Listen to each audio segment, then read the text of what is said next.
This is truly an unprecedented situation. This virus doesn't discriminate. Hi and welcome to our latest video. We thought we'd do a quick update as to how we're getting on and what we've been doing since we got back. So we got back from Bangkok safely. We had a long 12-hour, 13-hour flight actually, I think it was, from Bangkok. But we managed to get that done and got back to the UK. To the freezing cold. To the freezing cold, yeah. And cold. you know, it was touch and go actually as to whether our flight was going to depart, because I think 95% of the flights that day had been cancelled. So our flight was one of the very few flights that actually left that day. So we're grateful for that. We got back. Yes, so happy. Yeah. So we've been self-quarantining for 14 days due to government guidelines. And we have been trying really hard not to go stir crazy. It's been a bit tricky. Yeah, we've been doing a few different things. We've been getting out and about for walks. We've been allocated in this country, in the UK, you're allocated some time to go out and do some daily exercise. So I'm really excited. I'm really happy we didn't have to stay in Thailand, and we'll have to stay inside, and then we probably won't have anything to eat.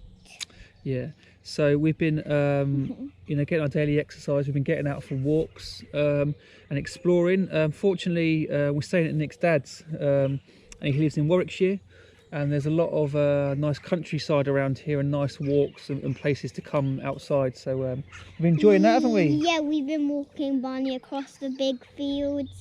Barney is their dog. Yeah.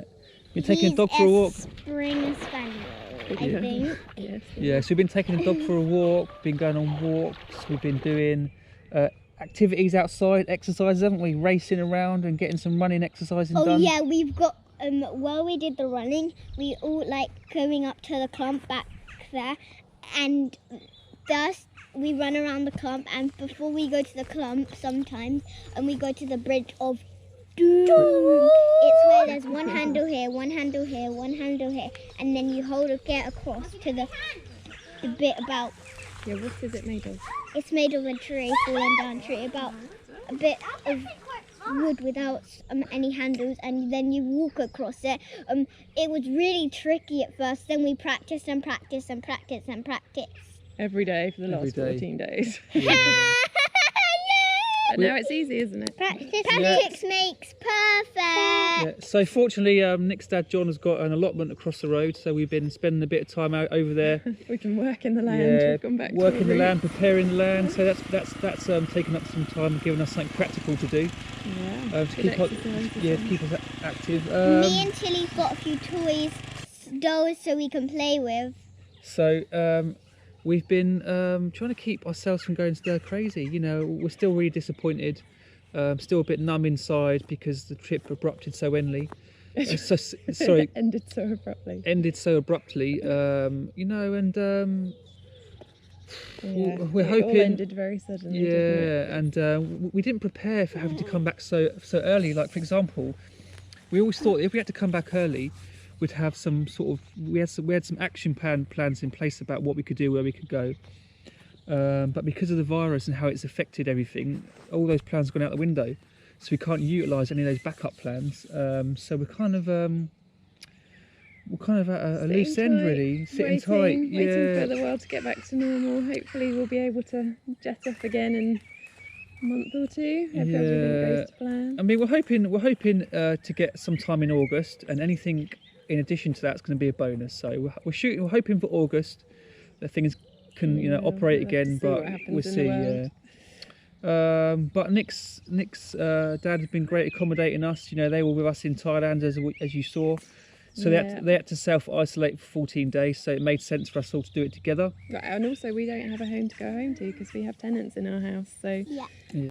There's very few Airbnbs left and things like that, and hotels I don't think are taking many guests. So we're not sure what we'd have done. Well, it's not something we've had to think about a lot, thankfully. Yeah. But, you know, we're going to try and keep some videos going and let you know what we're doing. Perhaps more so for our sanity rather than yours, or for your enjoyment, because it gives us something to do. And everyone in the country is the same. Everyone's struggling with activities to do and trying to keep themselves occupied. So and actually we're very aware of the fact of how fortunate we are. We've got a house with 2 floors, we've got a garden, we've got all this outside space, which at the moment we're allowed to enjoy. So we're doing the most to make the most of that. I know some people are in flats and in much more confined spaces, so we are aware of the fact that we're really lucky. But in comparison to roaming around doing what we please 24/7 to now being confined to one spot, I mean, we've stayed in the same bed for 14 nights, which is the first time in 7 months. Yeah, we're lucky. We're in Warwickshire, and there's a lot of countryside around here, and a lot of walks and places you can go in the outdoors. So we're quite fortunate in that sense. And like Nick says, we've got a garden where we're staying at the moment. With different areas that you can go. Keeps the kids occupied. And they enjoy playing in the garden. We've got our own rooms. The kids got their own room, which is good, so they can keep themselves to themselves. That was a bit peculiar on the first night, actually, sleeping in a different room. I haven't had that much space for a long time. Yeah. So, but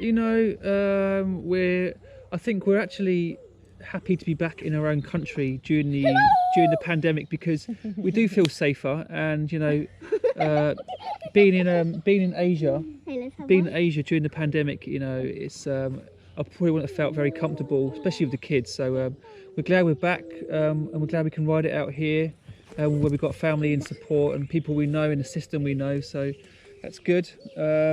And we're hoping we can continue to stay. Yeah, and one thing that's been good actually, since we got back, because it's springtime here in the UK, the weather's been really good. We've had some beautiful sunny days. It's been warm, and it's been quite pleasant to be outside. So and it's only rained once or twice.